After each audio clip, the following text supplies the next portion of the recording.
ಯೋಂತಃ ಪ್ರವಿಶ್ಯ ಮಮ ವಾಚಮಿಮಾಂ ಪ್ರಸುಪ್ತಾಂ ಸಂಜೀವಯತ್ಯಖಿಲಶಕ್ತಿಧರಸ್ವಧಾಮ್ನ ಅನ್ಯಾಂಶ್ಚ ಹಸ್ತಚರಣಶ್ರವಣತ್ವಗಾದೀನ್ ಪ್ರಾಣಾನ್ ನಮೋ ಭಗವತೆ ಪುರುಷಾಯ ತುಭ್ಯಂ.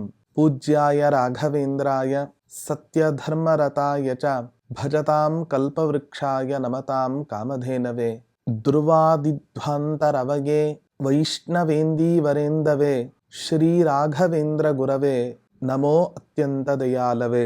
ತಪಸ್ವಾಧ್ಯಾಯ ಶುಶ್ರೂಷಾ ಕೃಷ್ಣ ಪೂಜಾ ರತಂ ಮುನಿಂ ವಿಶ್ವೇಶಮಿಷ್ಟದಂ ವಂದೇ ಪರಿವ್ರಾಟ್ ಚಕ್ರವರ್ತಿನಂ. ಶ್ರೀ ಗುರುಭ್ಯೋ ನಮಃ. ಹರಿ ಓಂ.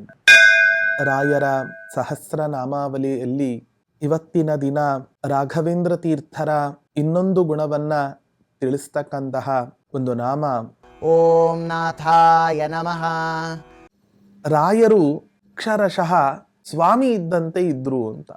ನಾಥ ಅನ್ನೋ ಶಬ್ದಕ್ಕೆ ಸ್ವಾಮಿ ಅಂತ ಅರ್ಥ. ಯಾರಿಗ್ ಸ್ವಾಮಿ?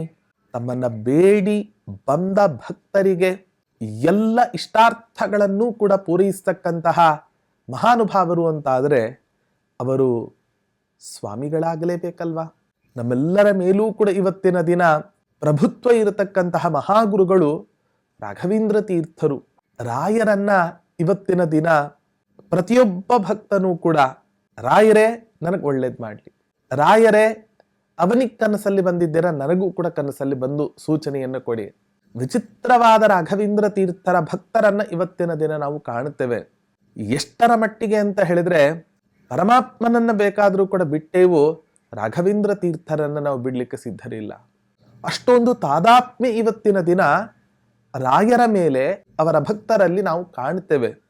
ಹಾಗೆ ಇಂಥ ತಾದಾತ್ಮ್ಯ ರಾಘವೇಂದ್ರ ತೀರ್ಥರಲ್ಲಿ ಬೇರೆ ಈ ಜಗತ್ತಿನಲ್ಲಿರ್ತಕ್ಕಂಥ ಬೇರೆ ಯಾವ ವಸ್ತುಗಳಲ್ಲಿಯೂ ಕೂಡ ಇಲ್ಲದೆ ಇರತಕ್ಕಂತಹ ಒಂದು ವಿಶಿಷ್ಟವಾದ ತಾದಾತ್ಮ್ಯ ರಾಘವೇಂದ್ರ ತೀರ್ಥರಲ್ಲಿ ಇವತ್ತಿನ ದಿನ ಇದೆ ಅಂತ ಹೇಳಿದ್ರೆ, ರಾಯರು ಎಷ್ಟು ಎಲ್ಲರ ಮೇಲೂ ಕೂಡ ತಮ್ಮ ಪ್ರಭಾವವನ್ನು ಎಷ್ಟರ ಮಟ್ಟಿಗೆ ಬೀರಿದ್ದಾರೆ ಅನ್ನೋದನ್ನು ನಾವು ಅರ್ಥ ಮಾಡಿಕೊಳ್ಳಬೇಕು.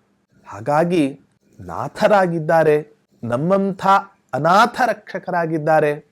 ಹಾಗಾಗಿ ಅನ್ಯಥಾ ಶರಣಮ್ಮ ನಾಸ್ತಿ ತ್ವಮೇವ ಶರಣಂ ಮಮ ತಸ್ಮಾತ್ ಕಾರುಣ್ಯ ಭಾವೇನ ರಕ್ಷ ರಕ್ಷ ರಮಾಪತೆ ಅಂತ ನಾವು ಹೇಗೆ ಹೇಳ್ತೇವೋ ಹಾಗೆ ರಾಘವೇಂದ್ರ ತೀರ್ಥರು ಕೂಡ ನಿಮ್ಮನ್ನ ಬಿಟ್ಟು ಬೇರೆ ರಕ್ಷಕರು ನಮಗೆ ಇಲ್ಲ, ಆದ್ದರಿಂದ ನೀವೇ ನಮ್ಮನ್ನ ರಕ್ಷಣೆ ಮಾಡಬೇಕು ಅನ್ನುವಂತಹ ಒಂದು ತಾದಾತ್ಮ್ಯ ಭಾವನೆಯೂ ಕೂಡ ಈ ನಾಮದಲ್ಲಿ ಇದೆ ಅನ್ನೋದನ್ನ ನಾವು ಕಾಣಬಹುದಾಗಿದೆ.